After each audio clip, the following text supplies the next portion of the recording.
as the Lok Sabha elections are currently underway and parties are making big claims about reducing inflation if voted to power, the RBI has said extreme weather conditions along with prolonged geopolitical tensions may pose a risk to inflation. Remember, the RBI's warning comes at a time when the country is reeling under an intense heatwave condition, with the first heatwave-related death being reported recently from Odisha. The RBI also said that risk to inflation could keep crude oil prices volatile.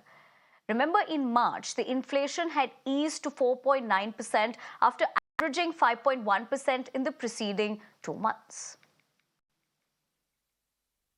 The Reserve Bank of India in its April bulletin has highlighted that monetary policy must remain actively disinflationary to ensure the anchoring of inflationary expectations.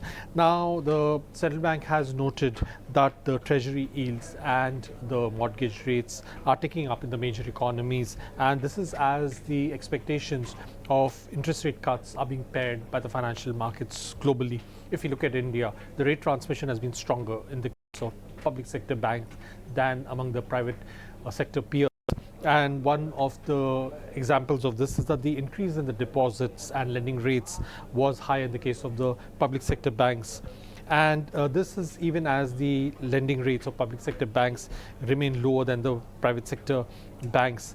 On the heat wave, the central bank has said that there was a slightly later onset of the heat wave in 2024 as compared to 2022, and this year the heat wave has started in April, and this was in 2022, and this was in March.